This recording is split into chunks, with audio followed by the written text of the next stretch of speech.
Hola a todos. Estás en el canal de Naga Fanfiction, un canal de entretenimiento. Sin más molestias, empecemos. Recuerda comentar, así este video llega a más gente y eso me motiva más a traer los fics. Capítulo 7. Una mujer refinada e inteligente, valorada en 10 millones de berries. No cabía duda, se trataba de una suma exorbitante. El precio base para vender a un ser humano común era normalmente de 500.000 berries, así que, en comparación, 10 millones era una cifra astronómica. Sin embargo, ni siquiera una cifra tan desorbitada logró atenuar el fervoroso entusiasmo de la multitud en la sala de subastas. Para la persona promedio, incluso 100.000 vallas representaban una fortuna incomprensible, y mucho menos 10 millones. Pero este era el retorcido mundo de los piratas. Aquí, la gran mayoría de la riqueza estaba acaparada por nobles y magnates mercantes. Para ellos, 10 millones de berries no eran más que calderilla. En un abrir y cerrar de ojos, la puja ya había alcanzado los 11 millones.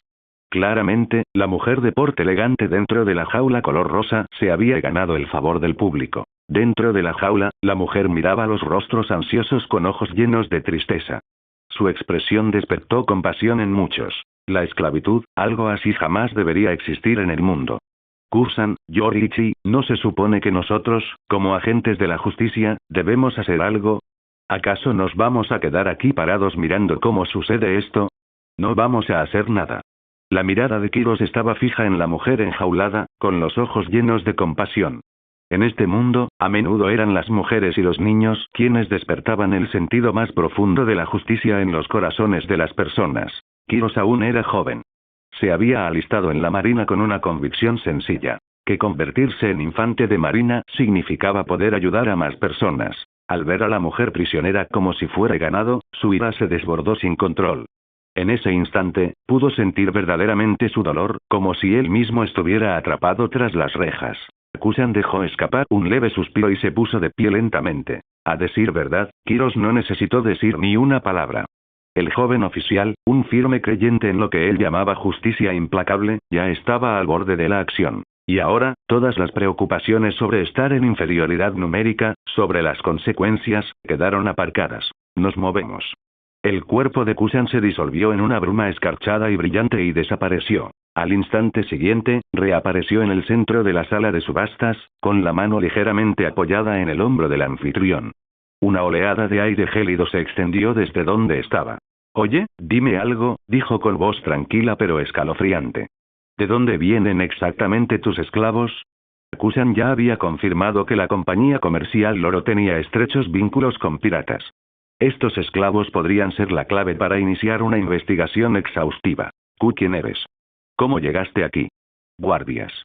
Guardias. El anfitrión se estremeció al sentir el frío repentino que le caló en el hombro. Al girar la cabeza bruscamente, vio a un hombre alto e imponente de pie justo a su lado, con una mano apoyada despreocupadamente sobre el hombro. En el instante en que vio el rostro de Kusan, se le erizó todo el vello del cuerpo. El pánico se apoderó de él y gritó pidiendo ayuda a los guardias. El giro inesperado de los acontecimientos sumió a la casa de subastas en el caos.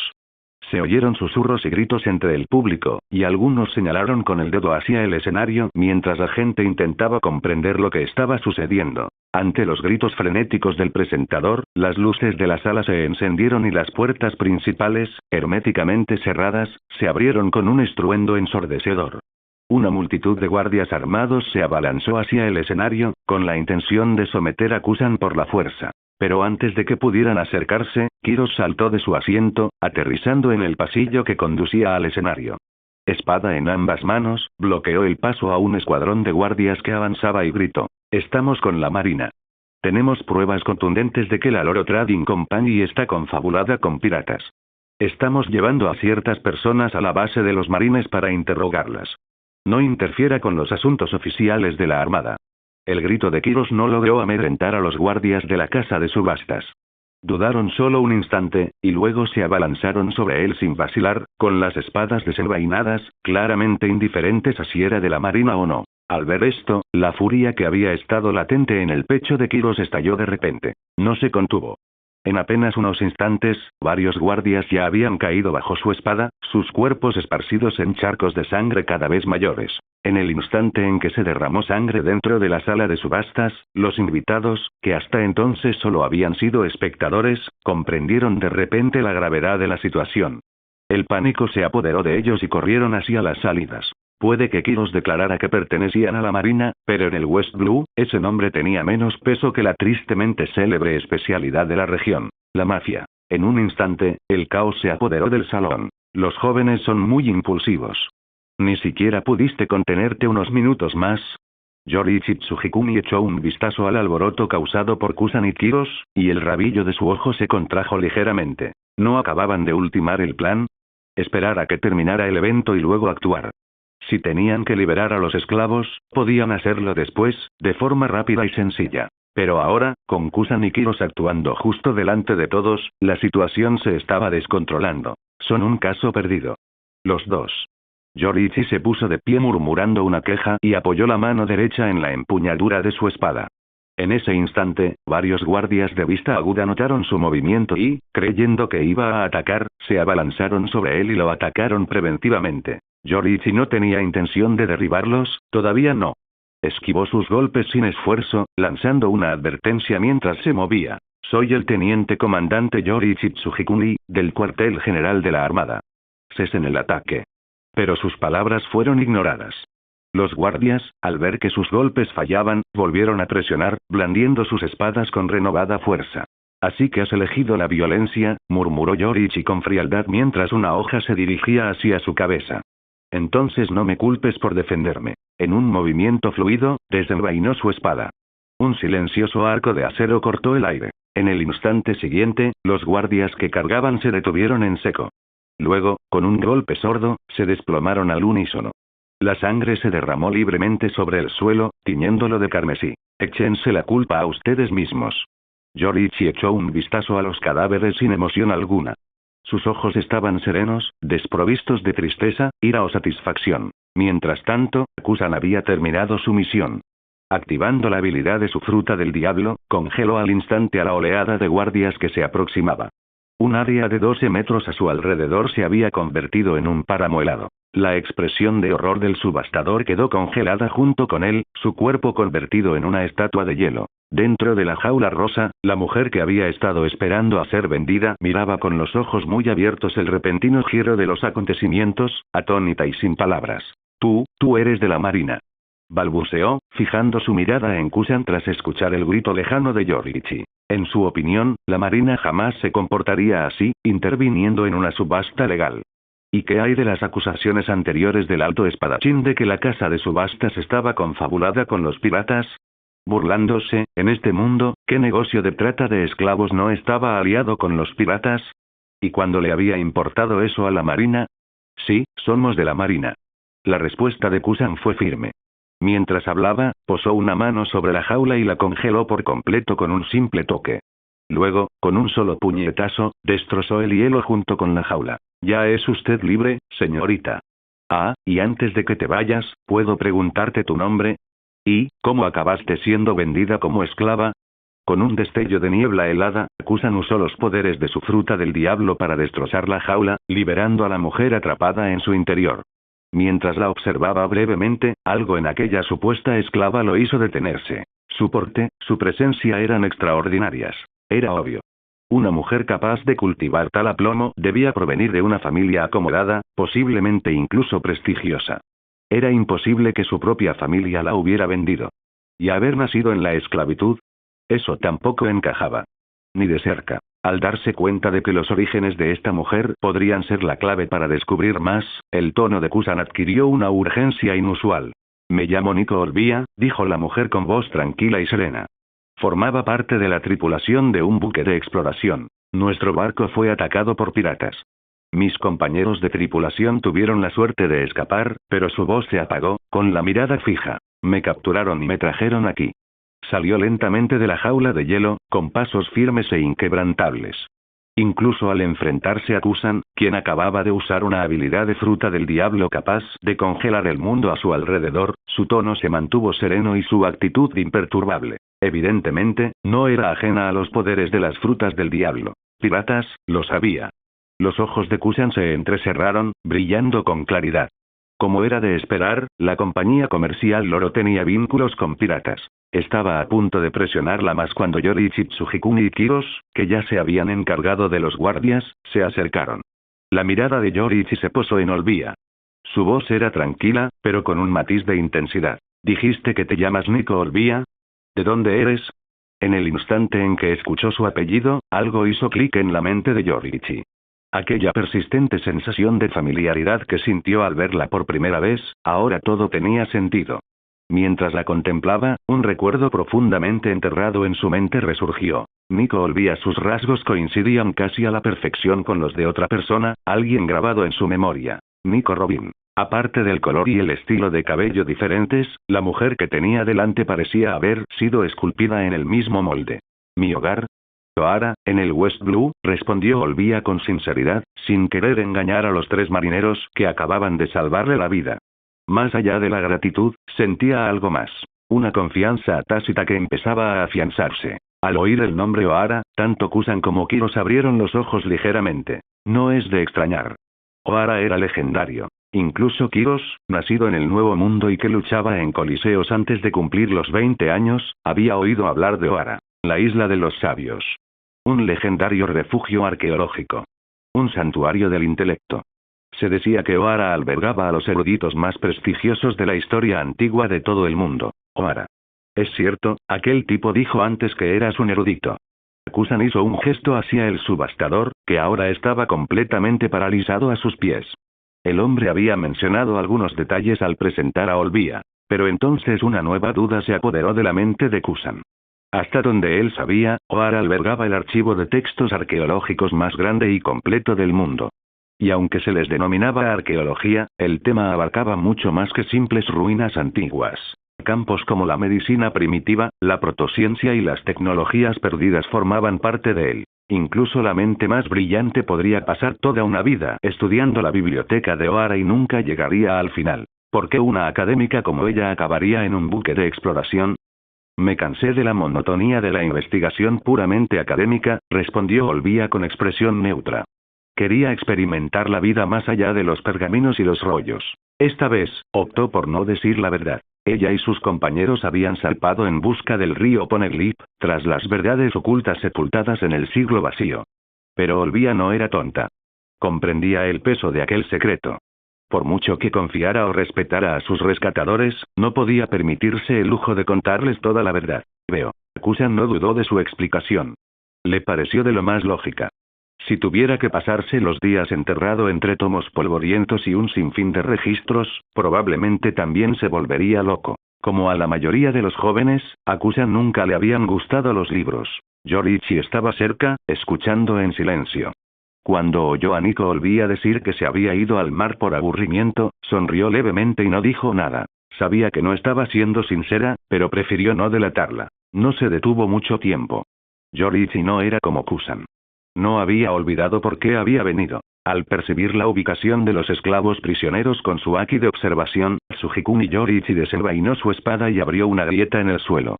Con un movimiento rápido, saltó por la hendidura que había creado. Justo debajo de la sala de subastas, se extendía una vasta cámara subterránea. Dentro de este enorme espacio había jaulas de todas las formas y tamaños. Innumerables prisiones de hierro que albergaban a aquellos que esperaban ser vendidos como esclavos. Cuando Yoriichi aterrizó y contempló el paisaje que tenía ante sí, contó docenas de jaulas. Dentro estaban jóvenes, ancianos, mujeres e incluso niños. Al oír el ruido, los esclavos alzaron la vista lentamente. En sus ojos no había curiosidad ni sorpresa, solo una profunda e implacable desesperación. En el instante en que Yoriichi vio sus ojos, su expresión se ensombreció. Apretó con fuerza la empuñadura de su katana contra su cintura, respiró hondo y habló a los atrapados en el interior. Soy Tsujikuni Yoriichi, teniente comandante del cuartel general de la Armada. Ahora eres libre. Mientras hablaba, Yoriichi desenvainó su espada. En un abrir y cerrar de ojos, 100 tajos rasgaron el aire. Cuchillas de energía inundaron el pasillo subterráneo. En ese instante, todas las jaulas de hierro se hicieron añicos. Las barras de acero se estrellaron contra el suelo con un estrépito metálico, tin tin, clan clan. Durante un larguísimo instante, solo hubo silencio. Entonces, poco a poco, los ojos de los esclavos comenzaron a enfocar. El entumecimiento, la desesperanza, comenzaron a desvanecerse. Primero llegó la sorpresa. Luego la incredulidad. Después, la alegría extática. ¿Libres? Somos libres. La Marina vino a salvarnos. Ja ja ja ja. Somos libres. Somos realmente libres. Imposible, esto es imposible, nosotros nos vendieron aquí la Marina. ¿Por qué nos salvaría la Marina? Uno a uno, los esclavos salieron de sus jaulas. Algunos reían hasta llorar, otros caían de rodillas y aullaban al cielo, otros permanecían atónitos e incrédulos, murmurando como si acabaran de escuchar un cuento demasiado fantástico para creerlo. Pero en medio de la celebración, los oídos de Yoriichi captaron algo diferente. Su expresión se endureció. En un instante, desapareció del lugar donde estaba. No, imposible, esto no puede ser real. ¿La Marina? ¿Salvar esclavos?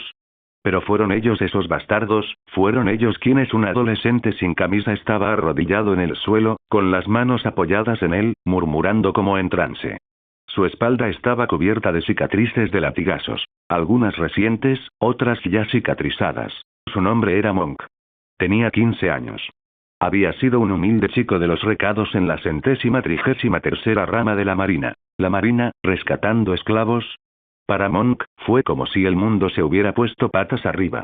Apretó los puños con tanta fuerza que las uñas se le clavaron en las palmas. Tenía los ojos inyectados en sangre y el rostro contraído por la rabia. ¿Te vendió aquí la Marina? Una voz tranquila y desconocida llegó a los oídos de Monk. Alzó la vista y vio a un chico pelirrojo de pie frente a él, con el ceño fruncido. Bajo la tenue luz del metro, su cabello como llamas y la ardiente marca de nacimiento en su frente resaltaban con viveza, brillantes e innegables. ¿Sí? Me vendieron aquí los de la Marina. Esos bastardos de la Marina. Monk rugió, la furia que sentía en el pecho finalmente encontró liberación. Pero entonces, se quedó paralizado. El insulto se le atascó en la garganta, sin poder pronunciarlo. Yoriichi dio un paso al frente, colocó suavemente una mano sobre el hombro del monje y dijo en voz baja: ¿Quiénes eran ellos? Te llevaré a matarlos. Toda la rabia y el odio de Monk se disolvieron en ese instante. Se aferró a la pernera del pantalón de Yoriichi, hundió el rostro contra él y lloró. Tras descubrir pistas cruciales en una subasta organizada por la compañía comercial Lolo, Aokiji, Yoriichi Tsujikuni y su equipo liberaron a la mayoría de los cautivos esclavizados. Posteriormente, escoltaron tanto a las víctimas como a aquellos con vínculos con piratas y personal corrupto de la Marina hasta su cuartel general para continuar la investigación. Gracias al testimonio de Monk, varios capitanes fueron arrestados rápidamente. Cuando esos capitanes se dieron cuenta de que sus crímenes ya no podían ocultarse, comenzaron a traicionarse entre sí en un intento desesperado por obtener clemencia. Sus confesiones llevaron a los investigadores a implicar a varios mayores dentro de la rama. Con la implicación de estos oficiales de alto rango, el escándalo se intensificó rápidamente. Cada vez más personal quedaba expuesto a medida que la investigación se profundizaba, y la oscura corrupción que se gestaba bajo la superficie de la rama 133 de la Armada comenzó a salir a la luz.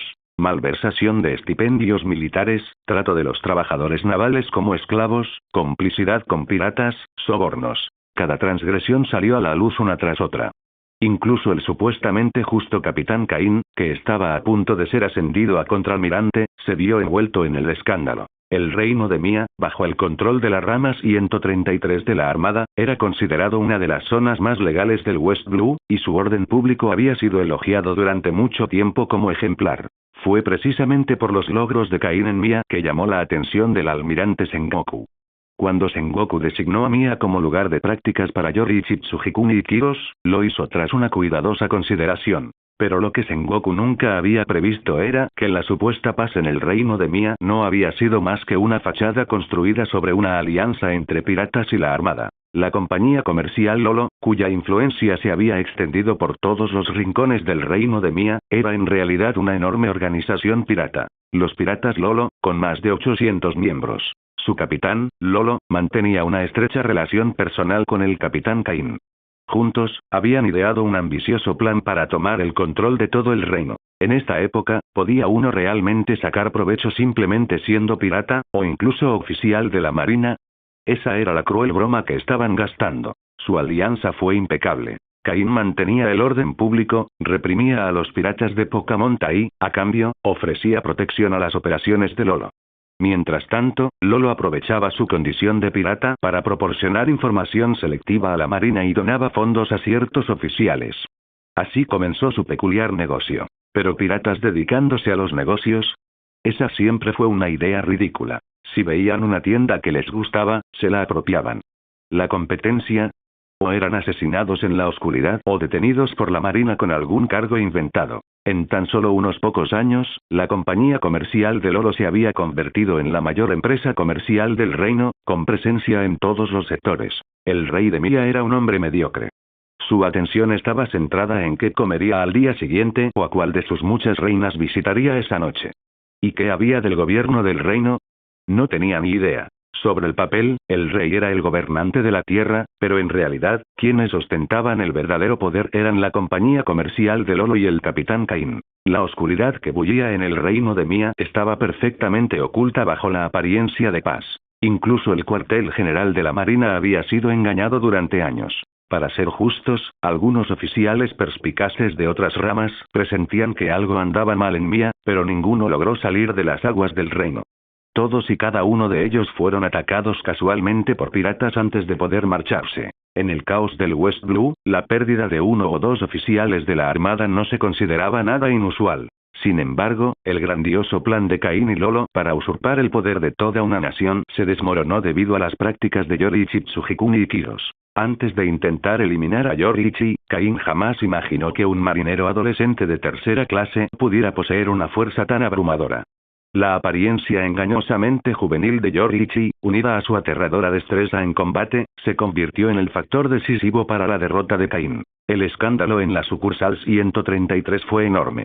Aokiji y Víctor estaban sepultados bajo el trabajo, revisando pruebas día y noche e interrogando sin descanso a los oficiales corruptos. En cuanto a Yoriichi, aparte de ayudar a Kiros a dirigir una operación de limpieza para eliminar los restos de la compañía comercial Lolo, parecía notablemente impasible ante el caos. Pasaba sus días entrenando tranquilamente en Aki en la sede de la sucursal. Cuando los barcos patrulla se topaban con piratas o una misión requería acción, Yoriichi subía a bordo con su escuadrón, poniendo a prueba sus músculos en combate. Y, francamente, desde que alcanzó el rango de teniente comandante de la armada, la vida de Yoriichi se había vuelto mucho más fácil. Cada vez que era desplegado, tareas como la navegación, el reconocimiento y las patrullas eran realizadas por sus subordinados. Y él.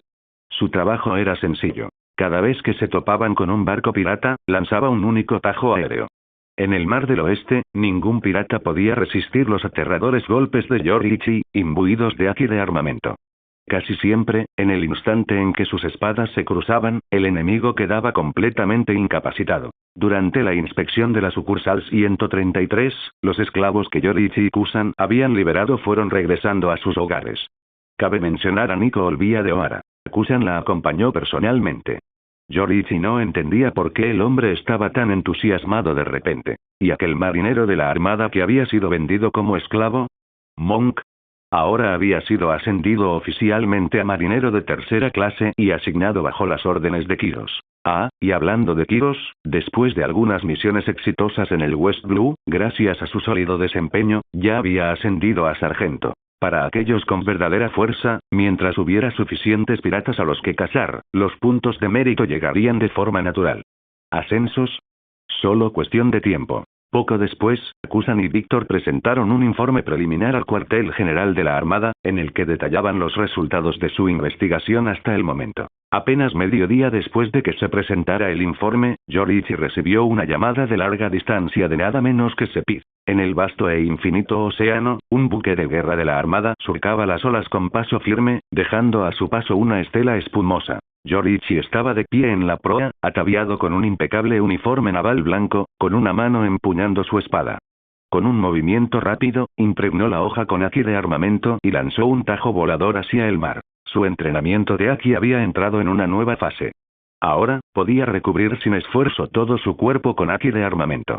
A partir de entonces, su atención se centró en potenciarlo.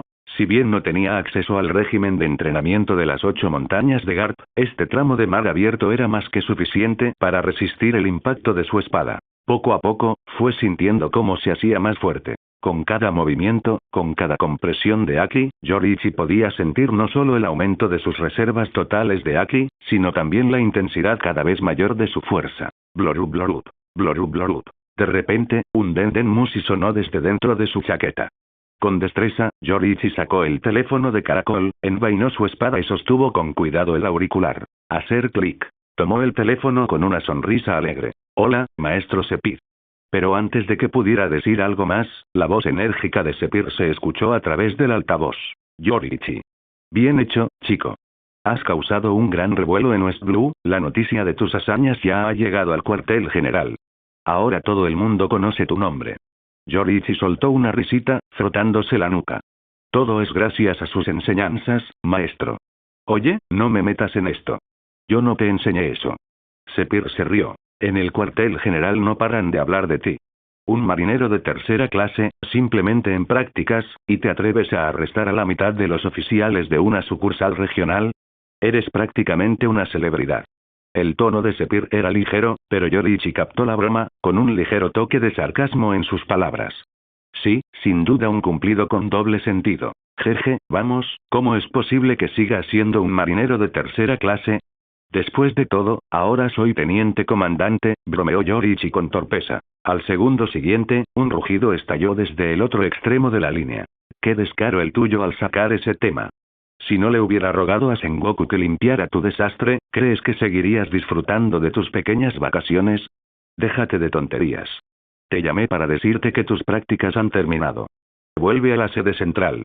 A pesar del volumen, Yoriichi no percibió ira en la voz de Sepir. Lo que oyó, en cambio, fue preocupación. Quizás incluso anhelo. Sí, señor, empezaré a empacar de inmediato. Estaré de vuelta en el cuartel general a primera hora de la mañana. Y por favor, no se enfade, maestro Sepir. Aunque no percibió verdadera furia, Yoriichi se rió y asintió rápidamente, sin querer darle a su maestro otra excusa para gritar. Había muchos subordinados en cubierta, así que lo mejor era no hacer el ridículo delante de ellos. Suponiendo, claro está, que a un teniente comandante le quedara algo de dignidad que proteger. 10 días. Ese es el plazo. Quiero verte en persona. A mediados de octubre llegó el frío cada vez más intenso del otoño. Una ligera llovizna llegó con la brisa, cubriendo la madrugada de Marineford con un velo brumoso. En los muelles del cuartel general de la Marina, un hombre de mediana edad estaba sentado sobre un volardo de piedra, contemplando el vasto y vacío mar. Su abrigo blanco con la palabra justicia ondeaba al viento, y la fina lluvia empapaba su cabello morado. Clic clic. Oye, Sepir, ¿qué haces sentada aquí fuera? ¿Hoy no hay clases que supervisar en la academia? Un oficial de la Marina, alto y de hombros anchos, se acercó por detrás y preguntó con un tono de curiosidad. Oh, Garp. Sepir se giró y vio a Garp de pie detrás de él, comiendo tranquilamente una galleta de arroz, con el rostro surcado de sospecha. No es nada, respondió Sepir con indiferencia. Si mis cálculos son correctos, ese chico, Yoriichi, debería llegar esta mañana. Como no tengo nada más que hacer, pensé en esperar en el muelle. Mientras hablaba, pareció darse cuenta de algo y miró a Garp. ¿Y tú? ¿Qué te trae por aquí? ¿Te haces a la mar? Jejeje. En realidad no. Últimamente no he tenido noticias de Roger, ¿para qué iba a salir a navegar? Estoy aquí, bueno, por la misma razón que tú. Al oír esto, Sepir frunció el ceño. Su voz bajó de tono, teñida de sospecha. ¿Vienes a conocer a Yoriichi? ¿Por qué? Garp fingió inocencia. ¿Qué se supone que significa eso? Yo fui quien reclutó a Yoriichi en la Marina. Es tan raro que me preocupe por él de vez en cuando. Ja ja ja ja. Garp se tragó el último trozo de su galleta y soltó una carcajada. Pero la expresión de Sepir cambió al oír esas palabras. Saltó del volardo y le espetó a Garp con voz atronadora. Maldito idiota, Garp. No puedes alejarte de ese niño por una vez. Solo estuvo contigo en el mar durante 3 meses y ya ha adquirido todos tus malos hábitos. No finjas que no sabes lo que pasó en el West Blue. Ese chico todavía es un cadete de la Marina, un marinero de tercera clase en prácticas, y aún así armó un gran revuelo. ¿Quién más podría haberlo influenciado sino tú? Sin inmutarse por la reprimenda, Garp se hurgó la nariz con el dedo meñique con calma, completamente imperturbable ante el tono de Sepir. Se giró hacia el mar y respondió con una sonrisa. No me eches la culpa ahora. ¿De verdad crees que fui yo quien lo influyó? Fuiste tú quien le dio permiso, ¿recuerdas? No creas que no me enteré por Sengoku. Me lo contó todo. Incluso impulsaste la orden para ascenderlo a teniente comandante. Un niño de 12 años ascendido directamente a teniente comandante del cuartel general, menudo ascenso. Mientras hablaba, Garp se sacudió la suciedad del dedo y restó importancia al asunto. Incluso le dirigió a Sepir una mirada burlona, lo que solo avivó la creciente irritación de este. Sí, ¿y quién crees que tuvo que limpiar ese desastre? Si ese mocoso no hubiera actuado de forma tan imprudente, las cosas no se habrían descontrolado tanto. Se supone que las investigaciones internas deben hacerse con discreción, ¿y qué hace él? Arresta a todo el mundo sin más. Es como si quisiera que todo el mundo se enterara. Antes era un chico tan bueno, sensato y tranquilo. ¿Qué demonios le pasó? Garp, aléjate de Yoriichi. Tu estupidez se le está pegando. Fuera. Vamos. Mientras Sepir refunfuñaba, agitó la mano hacia Garp como si estuviera ahuyentando a un gato o perro callejero, incluso haciendo ruidos de espanto con la boca. Ja ja ja ja ja ja. Lo hizo bien. Decisivo como alguien destinado a grandes cosas. Sepir, te equivocas en una cosa. No podría influir en ese chico ni aunque lo intentara. Puede que sea joven, pero hay algo inquebrantable en su interior. Tú también lo has sentido, ¿verdad? Mientras Garp hablaba, un mástil apareció en el horizonte lejano. Instantes después, una vela con la insignia de la rama 133 de la Armada emergió entre la niebla. Garp lo divisó y se giró hacia el mar, esbozando una amplia sonrisa. Esa voluntad inquebrantable. No tienes que decírmelo. Ya lo sé. Él tiene su propia concepción de la justicia. Precisamente por eso decidí limpiar el desastre que dejó. Mi juicio nunca falla. Yoriichi es el futuro de la Armada. Y es precisamente por eso que jamás le permitiré que se convierta en un bastardo como tú. Sepir terminó de hablar y luego giró la cabeza hacia el buque de guerra que se aproximaba. La expresión severa de su rostro se suavizó, aunque solo ligeramente. No esperaba que volviera tan pronto. Solo ha pasado un mes, apenas hizo nada, y sus prácticas ya han terminado. Se siente un poco decepcionante. En la cubierta del buque de guerra de la 133 rama naval, Yoriichi Tsujikuni permanecía de pie en la proa, con ambas manos apoyadas en la barandilla. Mirando hacia Marineford, ahora visible a lo lejos, no pudo evitar suspirar. Apenas había transcurrido poco más de un mes desde que partió de Marineford hacia el West Blue a principios de septiembre. Casi 20 días de ese tiempo los pasó navegando de un lado a otro entre el cuartel general y el West Blue. En realidad, Yoriichi solo había pasado unos 20 días destinado en el West Blue. A pesar de su corta duración, su rango había ascendido considerablemente. De marinero de tercera clase a teniente comandante. Pero Yoriichi sabía perfectamente que estas supuestas prácticas apenas le habían enseñado nada. ¿Adquirió experiencia práctica en navegación? No. ¿Entabló amistad con el personal de base de la Marina?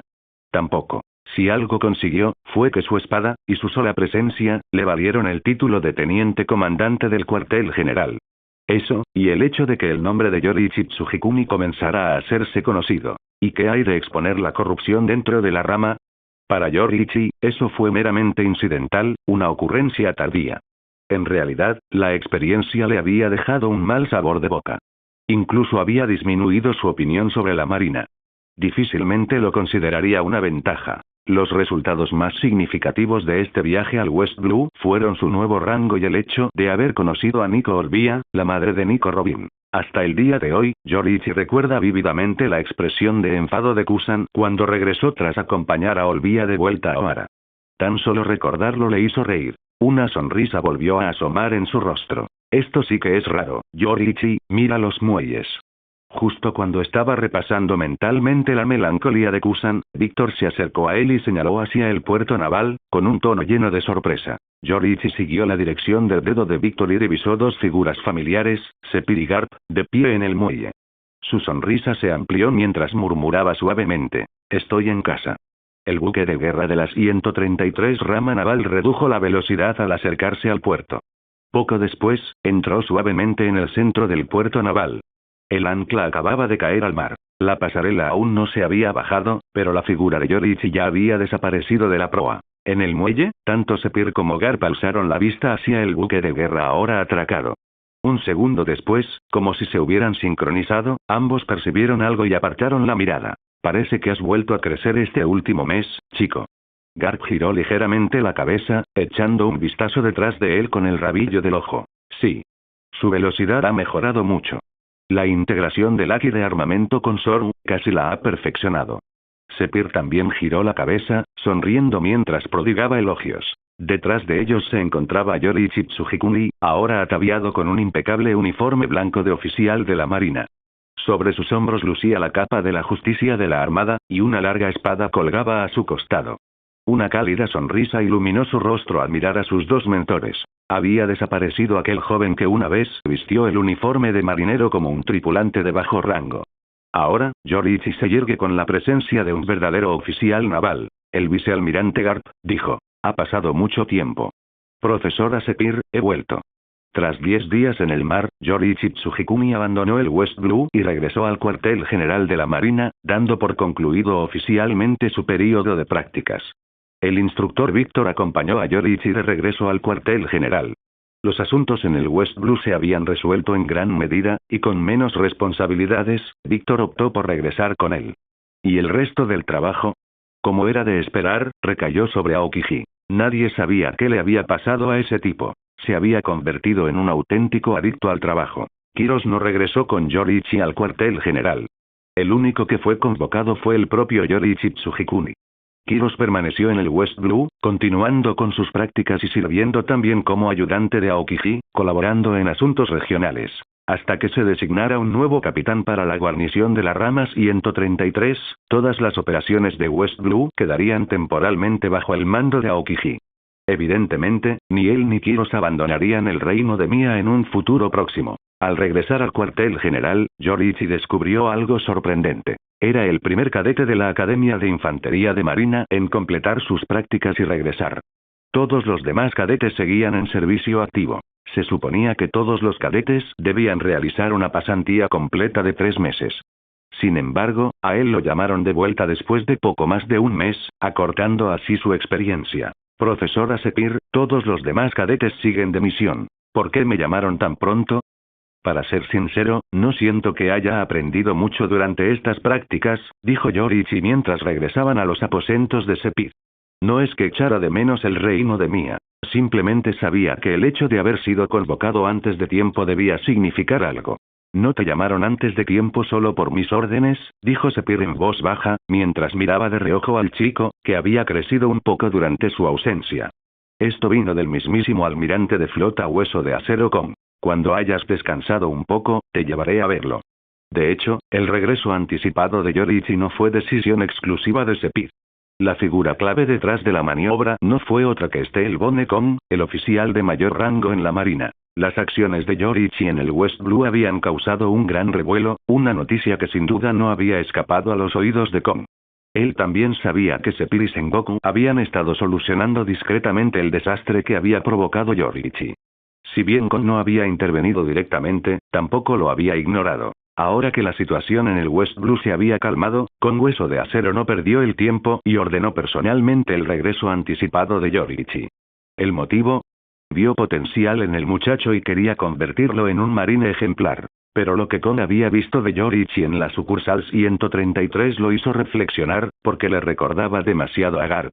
Para la mayoría, el héroe Garp era el modelo de un marine excepcional.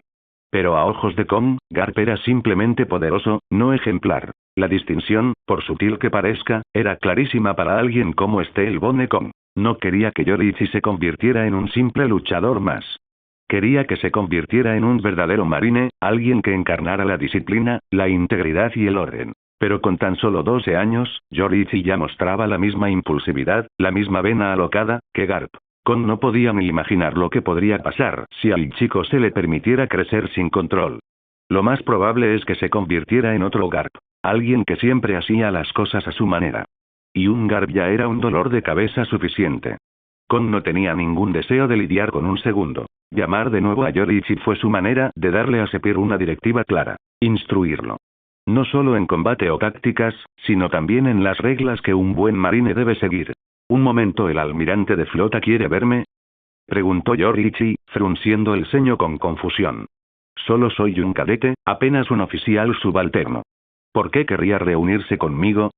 Bueno, probablemente quiere que te quedes en el cuartel general un tiempo y te concentres en tus estudios, respondió Sepir con naturalidad. Desde que comenzó tu despliegue, el almirante de la flota lo ha estado insinuando, a veces directamente, a veces de forma más sutil. Lo que quiere decir es esto. Aún eres muy joven. Tienes margen de mejora, tanto en fuerza como en sabiduría. Y en lo que respecta a la toma de decisiones, todavía te falta experiencia. No quiere que vuelvas a salir al mar, al menos no hasta que tengas 16 años. Pero logré pasar por alto esa parte. Al fin y al cabo, ¿cómo puede alguien llamarse a sí mismo infante de marina si nunca ha crecido navegando por los mares? Aún así, el revuelo que causaste en el West Blue no fue precisamente insignificante. Incluso con Sengoku y yo intercediendo por ti, trucos como ese podrían engañar a otros, pero no al almirante de flota. Sospecho que utilizará este incidente como excusa para imponerte algunas restricciones. Cuando lo veas, no importa lo que diga ni las decisiones que tome, simplemente asiente y síguele la corriente. Ya he organizado tu próximo destino. Garp te llevará allí. Mientras Sepir hablaba, le dio a Yorichi una palmadita tranquilizadora en la espalda, y su rostro se iluminó con una amplia y segura sonrisa. Con solo leer las palabras de Sepir, Yorichi ya podía deducir lo que pensaba con hueso de acero. La lógica era bastante simple. Cuando surge un joven talento, déjalo quedarse en Marineford un tiempo. Deja que crezca, que desarrolle un sentido de pertenencia, y solo entonces déjalo que se lance al mundo exterior. Pero lo que llamó la atención de Yorichi incluso más que la intención de Kon fue ese próximo destino que mencionó Sepir. ¿Significaba esto que Sepir había hecho arreglos específicos para él? ¿Próximo destino? ¿Qué quiere decir, maestro Sepir? Yorichi estaba perplejo, sin entender qué quería decir Sepir con esa frase. Tu fuerza ya es considerable.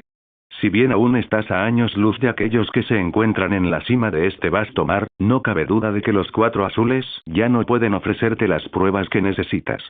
Ya dominas los 6 estilos de la armada y ambos tipos de Haki. Eso por sí solo es extraordinario. Lo que necesitas ahora es entrenamiento físico constante, perfeccionar tu manejo de la espada y fortalecer tu Haki. Al fin y al cabo, sigues siendo solo un niño de 12 años. Por mucho que entrenes, tu crecimiento tiene un límite. Los límites de tu cuerpo determinan los límites de tu fuerza. Ante esto, Yorichi asintió con comprensión. Sabía perfectamente a qué se refería Sepir. Lo que la gente llamaba fuerza en realidad se reducía a 2 cosas: velocidad y potencia. Ya fuera Haki, acondicionamiento físico o incluso frutas del diablo de tipo Zoan, el objetivo siempre era el mismo: volverse más rápido y más fuerte. Pero los humanos seguían siendo humanos. Incluso en el mundo de One Piece, el cuerpo humano tenía sus límites. Por eso existían cosas como el Haki y el retorno de vida, Seime y Kikan. Herramientas para superar esos límites físicos. El Haki impulsó al cuerpo a desatar una velocidad y fuerza aterradoras desde su forma limitada. Por otro lado, Life Return tenía como objetivo ayudar a trascender por completo esos límites. Entonces, lo que usted dice, maestro Sepir, es que una vez que mi Haki alcance cierto nivel, mi ritmo de crecimiento se estancará naturalmente, ¿verdad? Porque el desarrollo físico no puede ocurrir de la noche a la mañana. Yorichi captó la esencia del mensaje de Sepir y bajó la cabeza, sumido en sus pensamientos. Exactamente, pero no del todo. El verdadero propósito de Life Return es ayudar al usuario a superar continuamente sus límites físicos. Cuanto más fuerte sea el cuerpo, más poderoso será el Haki que podrá soportar y utilizar. Dentro de 3 días, Garp te llevará al archipiélago de Boin. Allí experimentarás un rápido crecimiento. Comerás sin parar. Entrenarás sin parar. Ese entorno extremo forjará un físico extremo. La técnica de retorno a la vida que has estudiado finalmente entrará en acción en todo su esplendor. Solo tienes 12 años. El archipiélago Boin despertará todo tu potencial y acelerará tu crecimiento, impulsándote a superar tus límites una y otra vez. Mientras Sepir decía esto, sonrió radiante y le dio a Yorichi una firme palmada en el hombro. Había reflexionado mucho sobre este plan de entrenamiento para Yorichi. No fue una decisión improvisada. Había estudiado minuciosamente innumerables registros antes de decidirse finalmente por el archipiélago Boin. De hecho, hacía poco había ido él mismo a inspeccionar la zona. En el momento en que lo vio, supo que era perfecto. ¿Archipiélago de Boin? ¿Por qué me suena familiar? Yorichi frunció el ceño. El nombre le sonaba vagamente, pero por más que lo intentaba, no lograba recordar dónde lo había oído antes. Hola a todos, este fanfic lo estás escuchando en el canal de Naga Fanfiction, dale like y suscríbete, me haría muy feliz. Bueno, los dejo seguir escuchando. Archipiélago de Boin. Ubicada en la primera mitad de la Grand Line, esta extraña cadena de islas está formada por 9 enormes masas de tierra flotantes. Vistas desde arriba, parecen flores en plena floración que flotan sobre el mar, pero no son islas en el sentido tradicional. En realidad, cada una es una planta carnívora colosal, clasificada científicamente como un varón del vientre. Esta flora monstruosa es tan masiva, tan intrincada en su mimetismo biológico, que se ha vuelto indistinguible de las masas terrestres, exuberante, engañosa y muy viva. El archipiélago de Boyne alberga un ecosistema singular que no se encuentra en ningún otro lugar del mundo. Aquí, las plantas dan frutos extraños que desafían la lógica. No requieren preparación y producen alimentos listos para consumir. Carnes, fideos, pasteles, incluso helado. Pero la comida aquí es más que milagrosa. Es increíblemente energizante. Una sola libra de carne de bovino contiene 5 veces más energía calórica que su equivalente común. Pero hay un inconveniente. Cuanto más se come, más hambre se siente. La comida aquí no sacia, despierta un apetito insaciable. Incluso sin dominar el arte del retorno a la vida, cualquiera que ponga un pie en este archipiélago se encontrará devorando sin cesar, sin digerir jamás, sin sentirse nunca satisfecho. Y cuando se vuelven pesados, lentos y perezosos por los excesos, es entonces cuando el varón del vientre revela su verdadera naturaleza depredadora. El día que Yoriichi Tsujikuni regresó del West Blue al cuartel general de la Marina, Sepir lo llevó personalmente a conocer al actual almirante de flota Stelbone Kong. Kong no hablaba mucho. Solo unas pocas palabras. Tienes talento, haz tu mejor esfuerzo y el futuro pertenece a los jóvenes. No era ni mucho menos tan temible como Yoriichi se lo había imaginado. Sin embargo, cuando terminó la reunión, Kong retuvo a Sepir para una conversación privada. Cuando Sepir finalmente salió de la oficina, su semblante era tormentoso, como el de una tormenta inminente. Pero para cuando llegó junto a Yoriichi, la oscuridad se había disipado. Su rostro no delataba ninguna emoción. A partir de entonces, Yoriichi volvió a vivir en casa de Sepir. No salió de casa durante días. En cambio, se encerró en el dojo, perfeccionando su haki y afilando su esgrima. Para ser sincero, ese entrenamiento básico ya había perdido su efectividad para alguien como él. Durante este período de aislamiento, recibió varias visitas de Rocinante, el hijo adoptivo del almirante Sengoku y vecino de Yoriichi. Rocinante solo había venido para pasar el rato con alguien de su edad. Por desgracia, cada vez que cruzaba la puerta, lo obligaban a entrenar. O mejor dicho, lo arrastraban al infierno. Tras 2 días seguidos de entrenamiento con Yoriichi, Rocinante finalmente entró en pánico. No le quedaba más remedio que afrontar una amarga verdad. Por mucho que se esforzara, ni siquiera 100 años de entrenamiento le permitirían alcanzar a Yoriichi Tsujikuni. Y así, Rocinante se rindió. Dejó de coger la espada de bambú, por mucho que Yoriichi se lo retara. Ante un holgazán tan testarudo, Yoriichi solo pudo suspirar.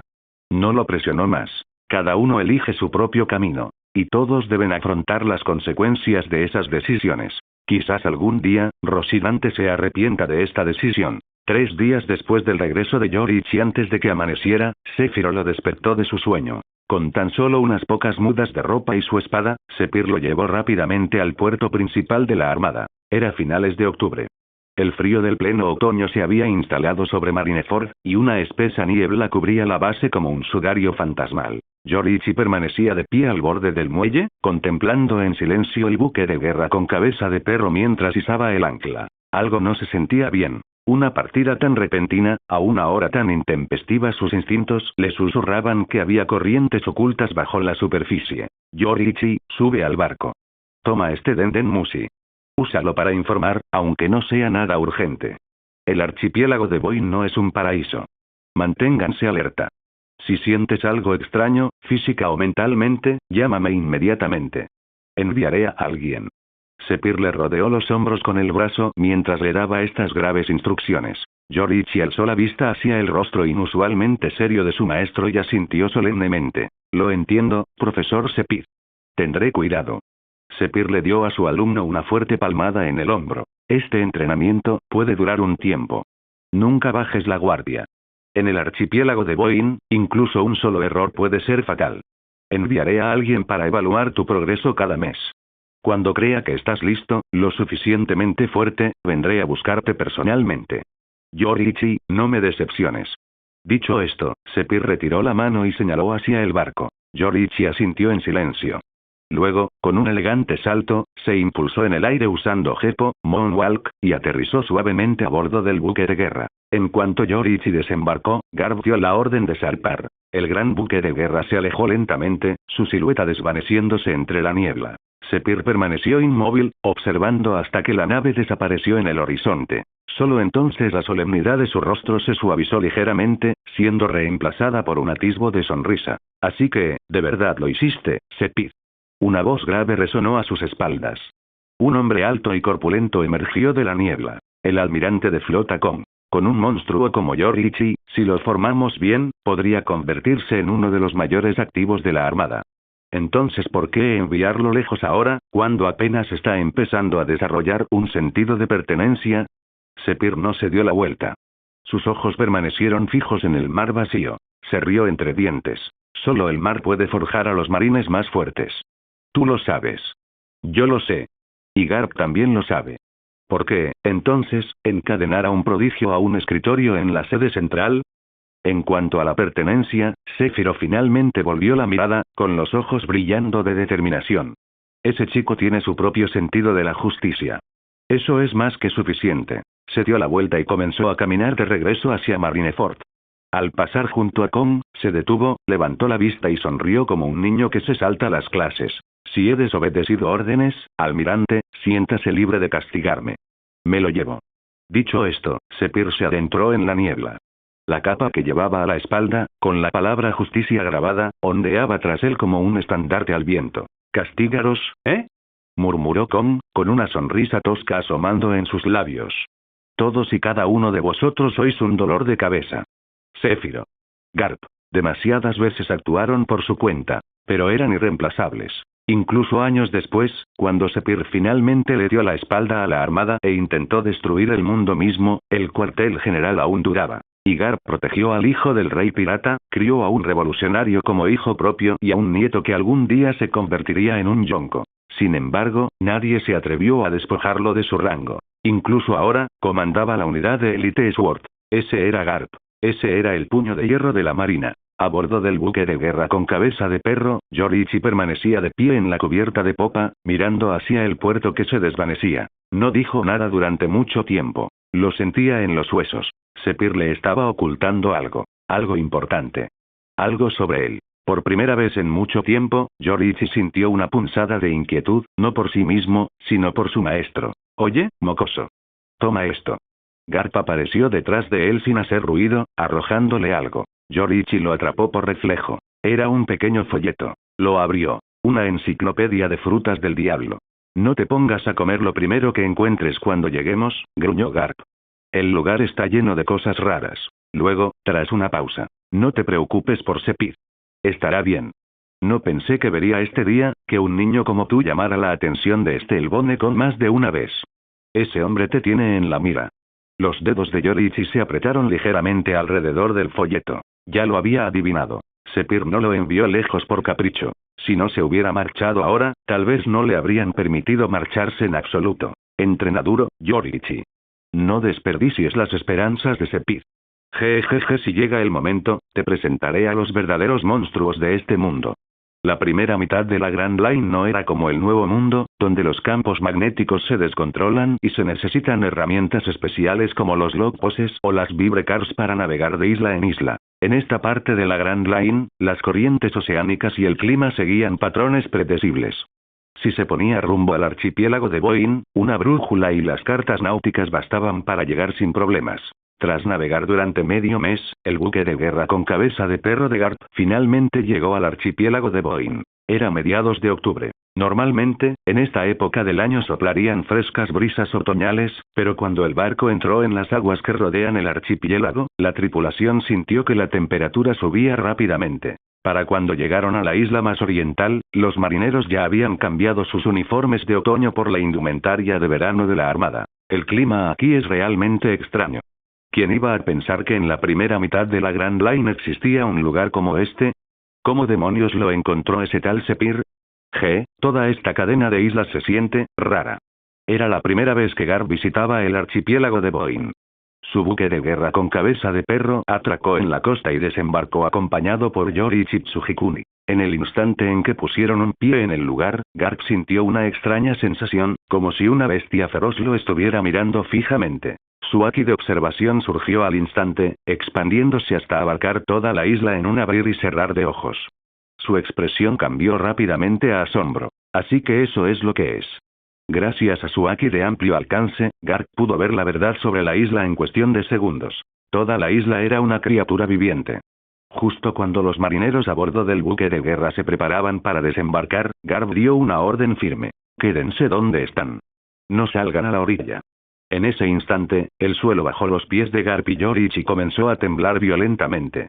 El mar, antes en calma, se agitó repentinamente. Al darse cuenta de lo que estaba a punto de suceder, Garp saltó de vuelta a la nave en un instante, gritándole a Yorichi. Niño, ten cuidado.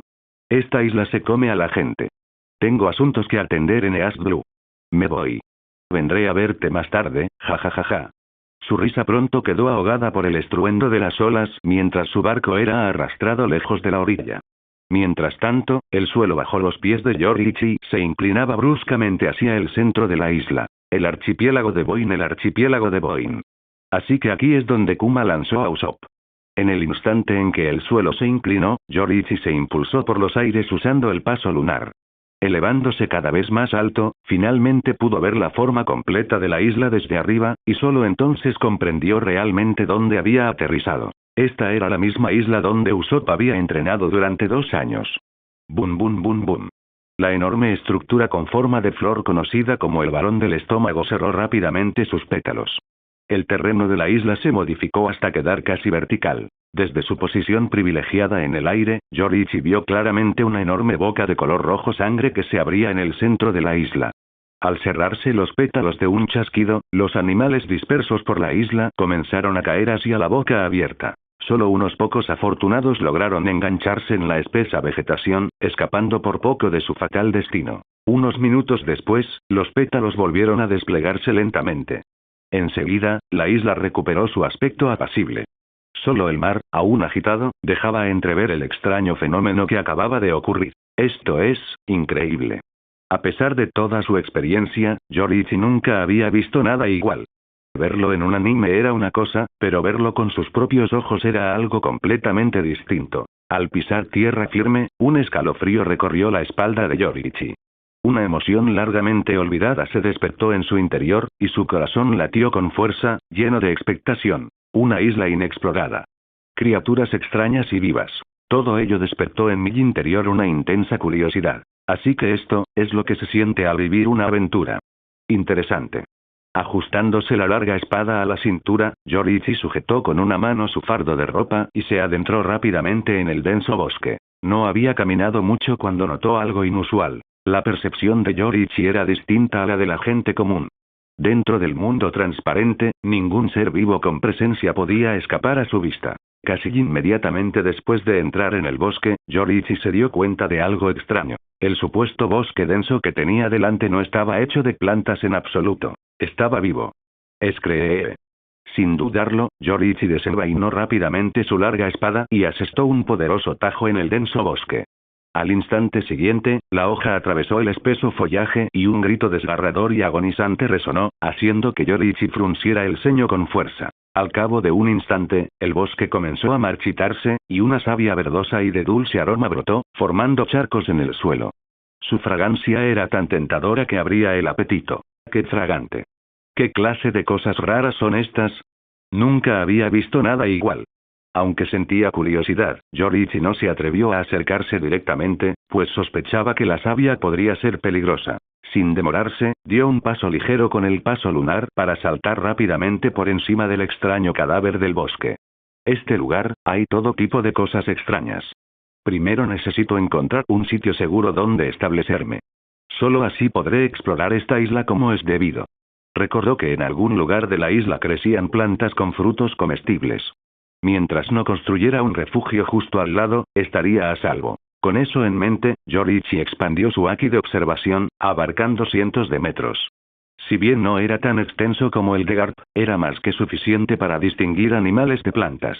Tras activar su Aki, Yoriichi se dirigió hacia donde se habían detectado animales, porque dondequiera que haya animales, suele haber comida cerca. En ese momento, su tarea más urgente era conseguir comida y agua, y solo después pensaría en un refugio. Pero en esta isla, la comida y el agua no eran realmente un problema. Tras adentrarse unos cientos de metros más en el denso bosque, un aroma rico y sabroso llegó a su nariz.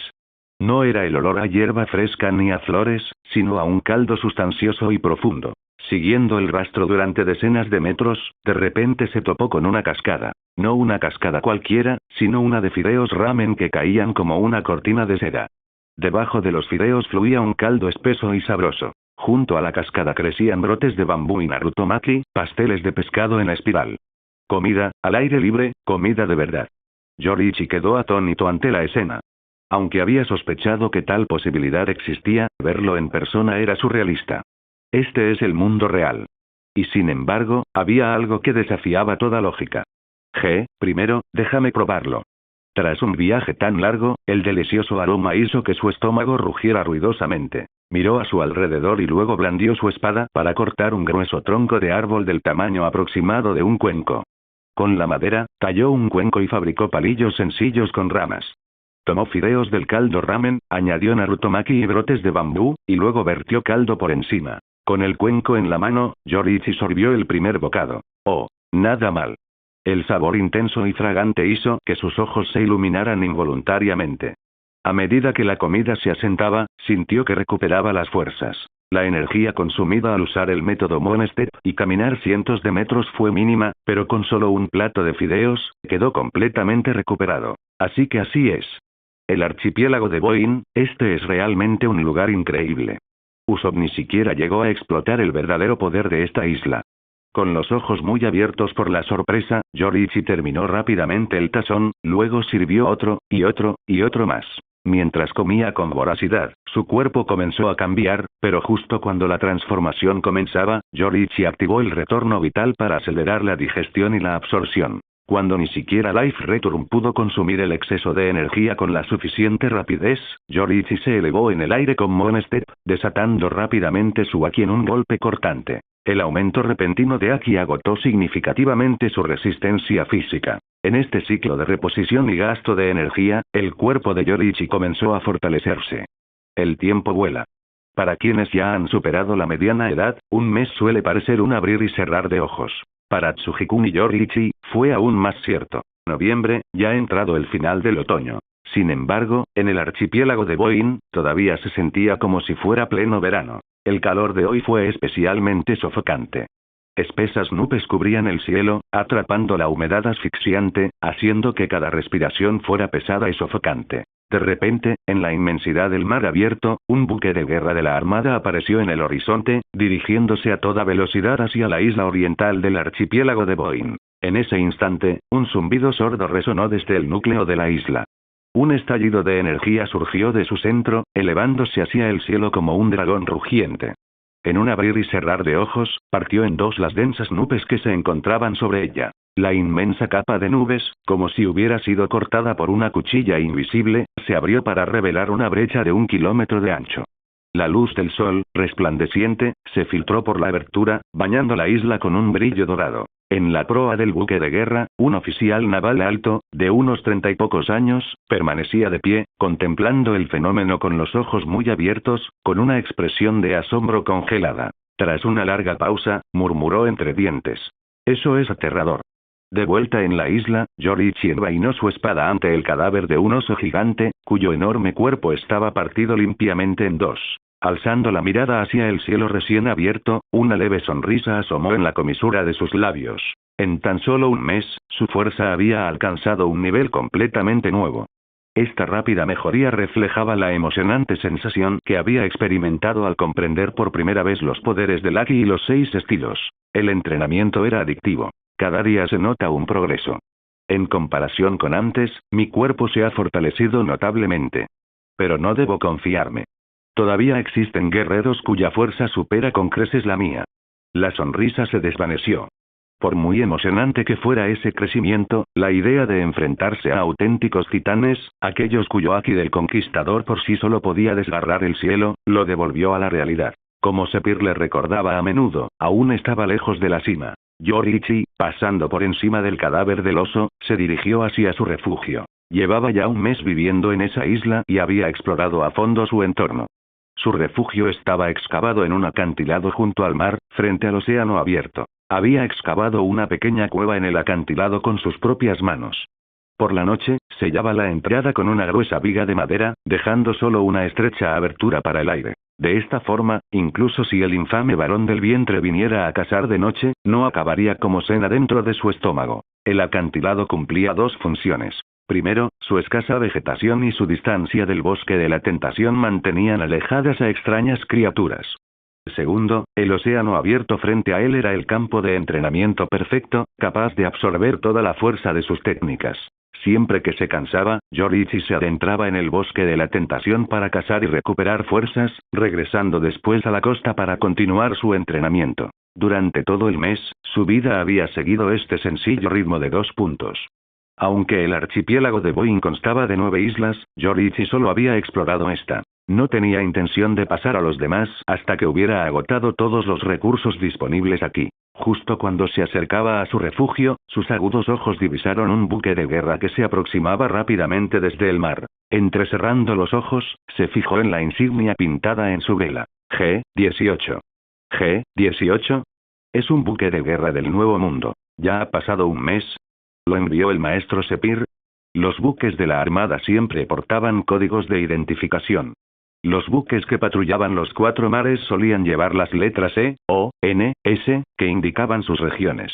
Pero los buques de guerra del Nuevo Mundo estaban marcados con una G. Por supuesto, hubo excepciones. Por ejemplo, la nave de Garp ignoró por completo el sistema. Aparte de su icónica figura de proa con cabeza de perro, lucía el emblema personalizado HQ-3. Por lo tanto, era bastante inusual ver una nave con código del Nuevo Mundo como la G-18 aquí, en la primera mitad de la Grand Line. Blob blob. Blob blob. El Den Mushi de Yoriichi comenzó a sonar. Lo tomó y se llevó el auricular a la oreja, una leve sonrisa se formó mientras contestaba. Maestro Sepir, ¿hay poca gente en la escuela hoy? ¿Me llama justo al mediodía? Durante el último mes, Sepir lo había llamado cada pocos días para interesarse por su salud y el progreso de su entrenamiento. Pero era la primera vez que se ponía en contacto con él a estas horas. Sin embargo, la voz que respondió no era el tono grave y ronco de Sepir, el de Jiraiya. Moshi Moshi. En cambio, lo saludó una voz perezosa y frívola. Yoriichi frunció ligeramente el ceño y bajó la mirada hacia el Den Mushi. Había cambiado. Sus rasgos ya no se parecían a los de Sepir. Ahora lucía una sonrisa astuta y lasciva. Moshi Moshi, repitió la voz. Justo cuando Yoriichi estaba a punto de responder. ZZZT. Un deslumbrante rayo de luz salió disparado de la proa del buque de guerra que se aproximaba, impactando contra el suelo a sus espaldas. Al mismo tiempo, la misma voz perezosa resonó, justo detrás de él. Moshi Moshi. Soy el vicealmirante Borsalino del cuartel general de la Armada. ¿Puedes oírme? Moshi Moshi. La expresión de Yoriichi se congeló. Se giró bruscamente. Detrás de él se encontraba un alto oficial de la Marina con un traje de rayas amarillas, que sostenía un Den Mushi con marcas rojas en una mano y el receptor en la otra. Aunque seguía hablando por el dispositivo, la mirada de Borsalino estaba fija en Yoriichi, observándolo con calma y curiosidad, mientras evaluaba al joven espadachín que tenía delante. Soy Tsujikuni Yoriichi, dijo Yoriichi, devolviendo el saludo a través del Den Mushi antes de retirarlo. Luego se giró directamente hacia Borsalino y sonrió. En el instante siguiente, su expresión se endureció. Desenvainó su larga espada. En un instante, ya estaba frente a Borsalino, bajando la espada, no con el filo, sino con el plano de la hoja. El golpe, reforzado por el Busoso Kwaki, fue potente, rápido y completamente controlado. Yoriichi Tsujikuni es increíblemente rápido. Borsalino murmuró en voz baja mientras su cuerpo estallaba en partículas de luz radiante. Antes de que la espada pudiera alcanzarlo, desapareció del lugar, reapareciendo a 2 metros de distancia. Volviendo la mirada a Yoriichi, murmuró con leve diversión y auténtico asombro. Lo esquivó, más rápido que Kusan. Si hubiera sido Kusan, no habría logrado escapar a tiempo. Yoriichi se encontraba ahora donde había estado Borsalino. Giró la cabeza lentamente, observando al almirante con gran interés. Ese movimiento a la velocidad de la luz, ¿qué tan rápido era? Aún así, ofreció una sonrisa cálida y cortés. Hola, vicealmirante Borsalino. Mis disculpas, fue un instinto. No estoy acostumbrado a que la gente se ponga detrás de mí.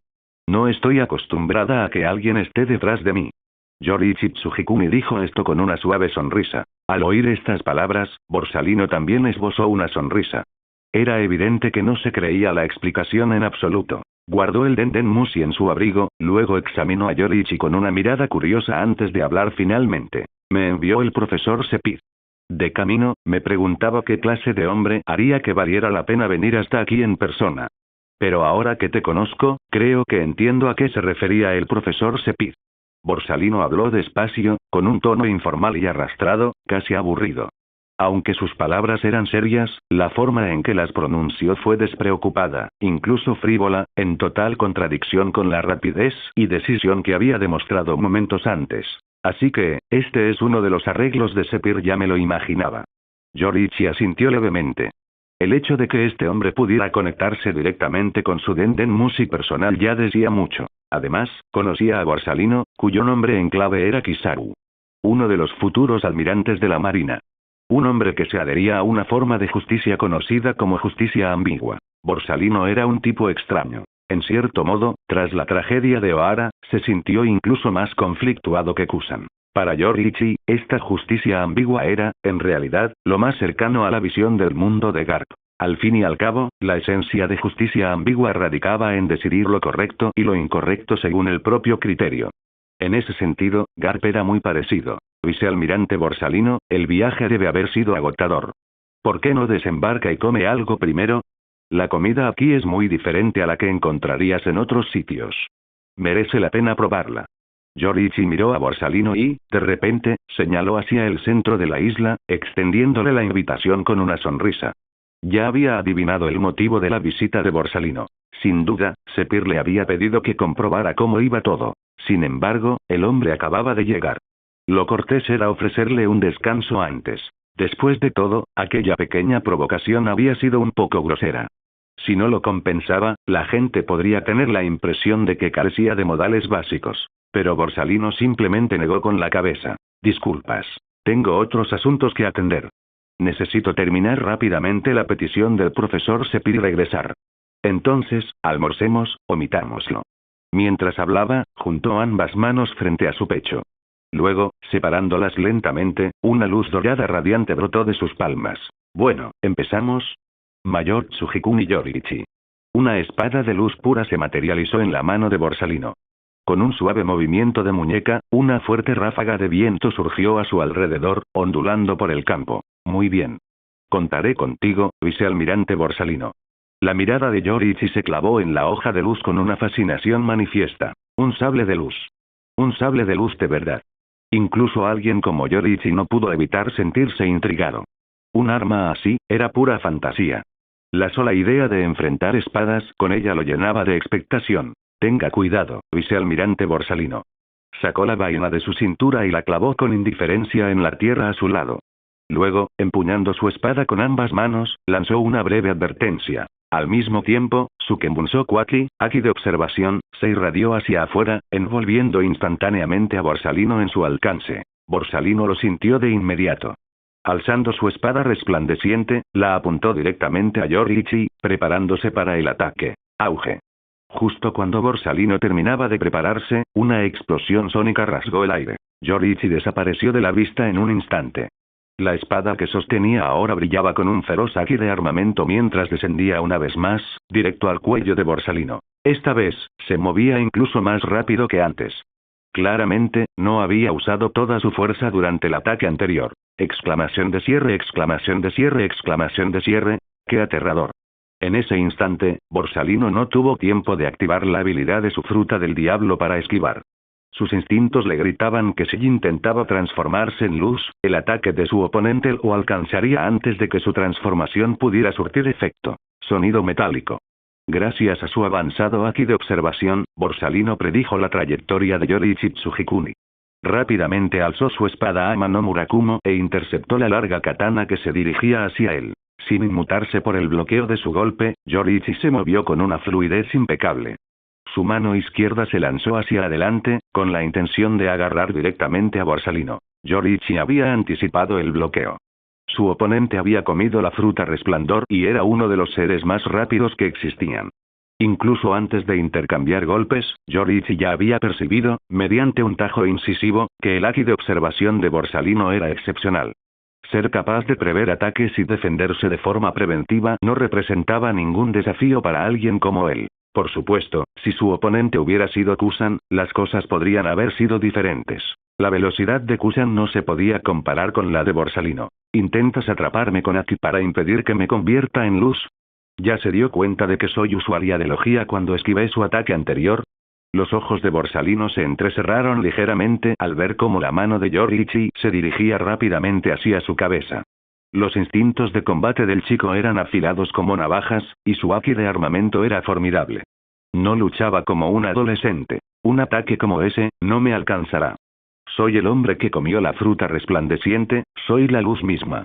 Dime, chico, ¿alguna vez te han pateado a la velocidad de la luz? Mientras hablaba, la pierna de Borsalino se transformó en un rayo de luz que se elevó con una velocidad cegadora hacia el rostro de Yoriichi. Desde el momento en que chocaron, Borsalino no se contuvo. El joven pelirrojo que tenía delante era fuerte. Tan fuerte que contenerse habría sido peligroso. Es rápido, pero no llega a la velocidad de la luz. El mundo transparente y el haki de observación de Yoriichi se fijaron en los movimientos de Borsalino en el instante en que actuó.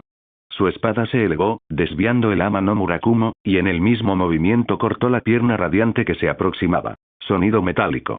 En el instante en que la pierna de Borsalino y la katana de Yoriichi chocaron, un ensordecedor sonido metálico rasgó el aire. Una violenta onda expansiva surgió del centro del choque, extendiéndose por el suelo.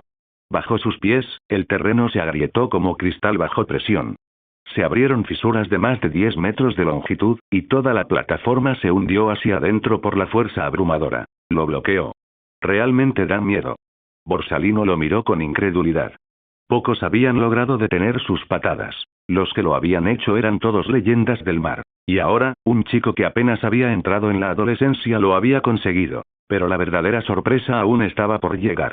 De repente, el haki de observación de Borsalino perdió de vista a Yoriichi.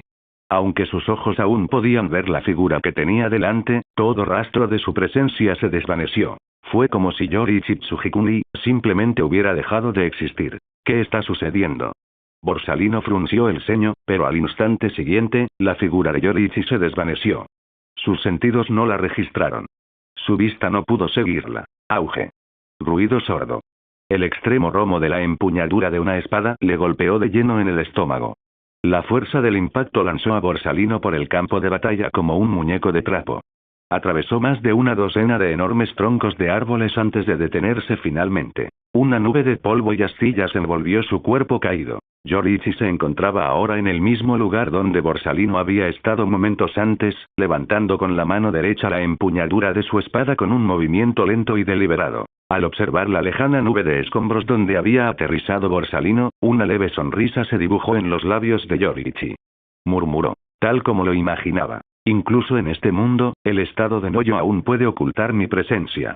Incluso con su increíble velocidad y reflejos, una vez que el haki de observación de Borsalino se anula, no puede reaccionar con la suficiente rapidez a los cambios dinámicos solo con la vista. Eso fue un asesino de observación. Mientras la nube de astillas y polvo se disipaba lentamente, Borsalino se desplomó contra el tronco de un árbol enorme. En ese instante, la habitual sonrisa lasciva de su rostro, una mezcla de burla y picardía, había desaparecido sin dejar rastro. En su lugar, se reflejó una inusual expresión de solemnidad e incredulidad. Asesino por observación. En el mundo de One Piece, cuando se domina el haki de observación al máximo, es posible suprimir la propia presencia de forma tan completa que ni siquiera el haki de observación más agudo puede detectarla. Esta técnica suprema se conoce como el asesino de la observación. La razón por la que Borsalino no pudo esquivar el ataque de Yoriichi Tsujikuni se reducía a esto. En el instante en que Yoriichi atacó, su presencia desapareció por completo. El haki de observación de Borsalino ni siquiera pudo percibir su movimiento. Para un guerrero experimentado, perder la capacidad de percibir el aura de su oponente es una vulnerabilidad fatal.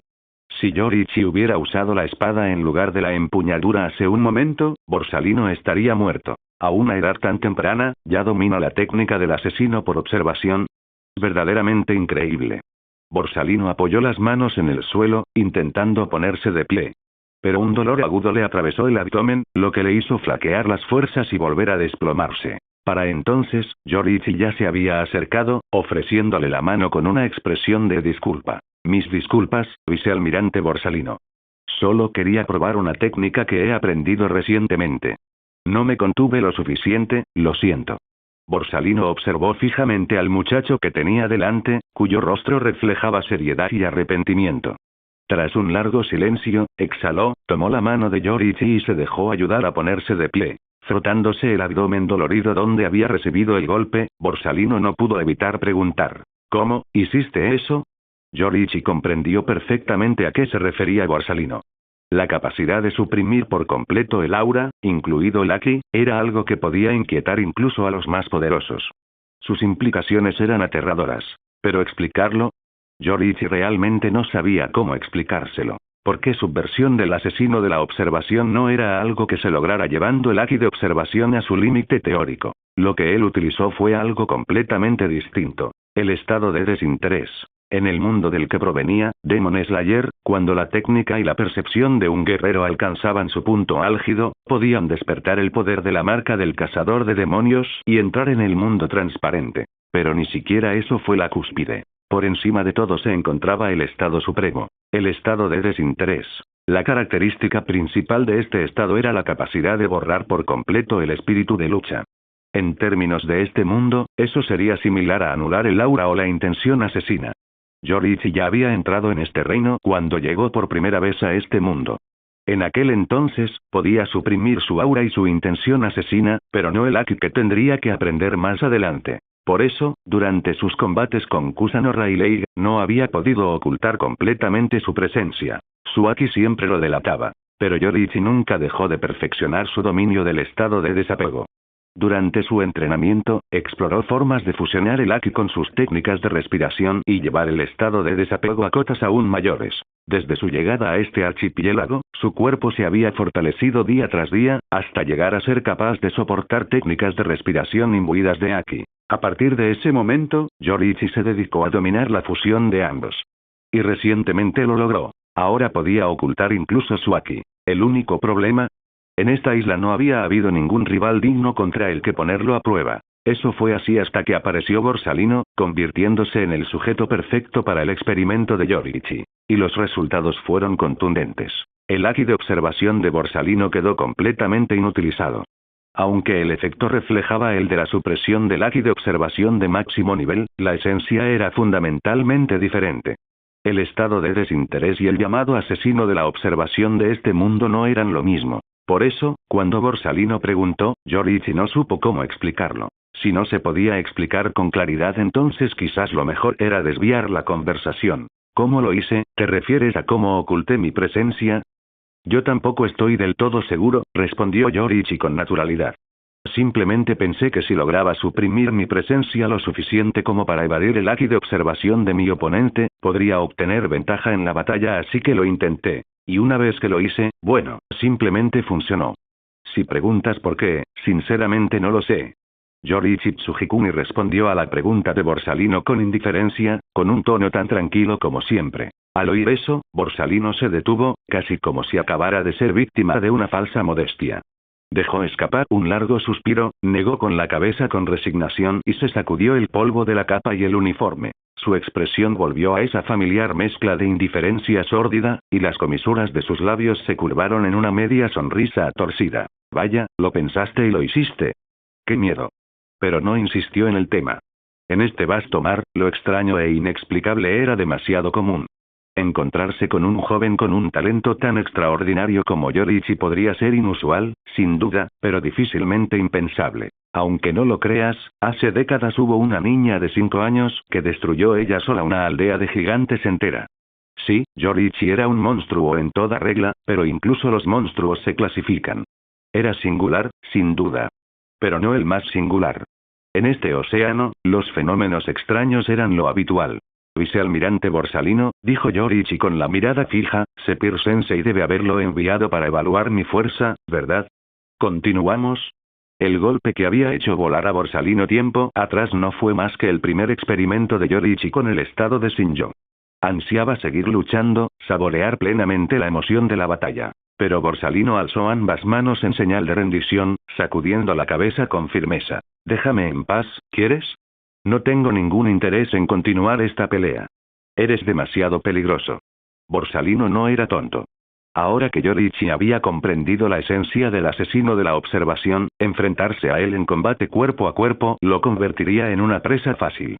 Yoriichi podía leerlo como un libro abierto y controlar el ritmo de la pelea por completo. Y si utilizara al máximo las habilidades de su Pika Pika no Mi, se perdería todo el propósito de la supuesta prueba de Sephiroth. En ese caso, sencillamente no había razón para seguir luchando. Yoriichi se quedó un poco desconcertado por la repentina y descarada retirada de Borsalino.